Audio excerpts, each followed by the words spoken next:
ನಿನ್ನ ಜೀವಿತದಲ್ಲಿ ಯಾವ ಗುರುತುಗಳು ಕ್ರಿಸ್ತನಿಗೋಸ್ಕರ ಇದೆ?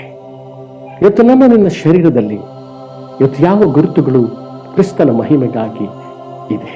ಹಾಲೆಲೂಯ. ಇವತ್ತು ನಿನ್ನ ಕೆಲಸಗಳಲ್ಲಿ ದೇವರಿಗಾಗಿರುವಂಥ ಗುರುತು ಏನಿದೆ?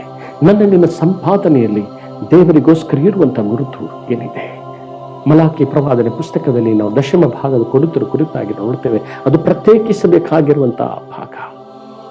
ದಶಮ ಭಾಗ ಅದು ದೇವರದಾಗಿರುವಂಥ ಭಾಗ, ಅದು ಪ್ರತ್ಯೇಕಿಸಲ್ಪಡಬೇಕಾಗಿರೋ ಭಾಗ, ಅದು ಮೀಸಲಾಗಿಡಬೇಕಾಗಿರುವಂಥ ಭಾಗ. ಹಾಲೆಲೂಯ.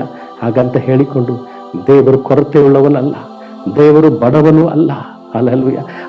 ನಿನ್ನ ದಶಮ ಭಾಗದಿಂದ ದೇವರು ಸಂತೃಪ್ತಗೊಂಡವನಾಗಿ ಆತನು ಖುಷಿ ಪಡುವಂಥ ದೇವರಲ್ಲ. ಹಾಲೆಲೂಯ. ಕೀರ್ತನೆಗಳಲ್ಲಿ ನಾವು ನೋಡ್ತೇವೆ, ಈಗೋ ನೀವು ಸಮರ್ಪಿಸುವಂಥ ಯಜ್ಞ ನೈವೇದ್ಯಗಳು ನನಗೆ ಬೇಡ. ನನಗೆ ಒಂದು ವೇಳೆ ಹಸಿವೆ ಆಗಿದ್ರೆ ನಿಮ್ಮ ಹತ್ರ ನಾನು ಕೇಳಬೇಕು. ಈಗೋ ಆಕಾಶವನ್ನುಂಟು ಮಾಡಿದವನು ನಾನೇ, ಭೂಮಿಯನ್ನುಂಟು ಮಾಡಿದವನು ನಾನೇ, ಸಮಸ್ತವನ್ನುಂಟು ಮಾಡಿದವನು ನಾನೇ ಆಗಿದ್ದೇನೆ. ಹಾಲೆಲೂಯ. ದೇವರಿಗೆ ನಾವು ಏನನ್ನು ಕೊಟ್ಟರೂ ಆತನಿಗೆ ಸಾಲದು. ಆ ಒಂದು ದಶಮ ಭಾಗ ಕಾಣಿಕೆಯೊಂದಿಗೆ ದೇವರನ್ನು ಆರಾಧಿಸುವಂತ ಸಂಸ್ಕಾರ ಇಟ್ಟದ್ದು. ಅದು ಒಬ್ಬ ಭಕ್ತನು ದೇವರಲ್ಲಿ ಎಷ್ಟಾಗಿ ಆತನು ನೆಲೆಯಾಗಿದ್ದಾನೆ, ದೇವರನ್ನು ಕೊಡುವಿಕೆಯಲ್ಲಿ ಎಷ್ಟಾಗಿ ಆತನು ಒದಗಿಸುತ್ತಾನೆ, ಅದೆಷ್ಟಾಗಿ ಆತನು ಬಿತ್ತುತ್ತಾನೆ, ಅಷ್ಟಾಗಿ ಅವನ ಜೀವಿತದಲ್ಲಿ ನಂಬಿಗಸ್ತಿಗೆ ಗುರುತಾಗಿ ಅದನ್ನು ಇಡುವುದಾದರೆ ಆತನು ಸಮೃದ್ಧಿಯಾದ ಗುರುತುಗಳಾಗಿ ಆತನು ಕೊರತೆ ಇಲ್ಲದವನಾಗಿ ಆನಂದಿಸುವಂತ ಸುಗ್ಗಿಯ ಜೀವಿತ ಅವನ ಜೀವಿತದಲ್ಲಿ ಆಗಲ್ಪಡುವಂತಾಗಲಿ. ಹಾಲೆಲೂಯ. ಅದಕ್ಕೋಸ್ಕರ ದೇವರು ನಮ್ಮನ್ನು ಆರಿಸಿಕೊಂಡಿದ್ದಾನೆ. ದೇವರು ನಿನ್ನನ್ನು ಗುರುತಾಗಿ ಆತನು ಮಾಡುವನಾಗಿದ್ದಾನೆ. ಹಾಲೆಲೂಯ. ಚಿಂತೆ ಮಾಡಬೇಡ.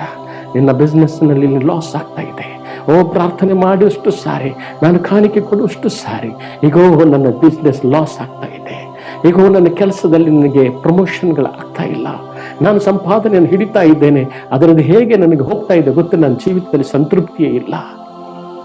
ನನ್ನ ಜೀವಿತದಲ್ಲಿ ಅದು ಏನೂ ಇಲ್ಲದ, ಗುರುತುಗೂ ಇಲ್ಲದಂತಹ ಬದುಕು ನನ್ನದಾಗಿದೆ.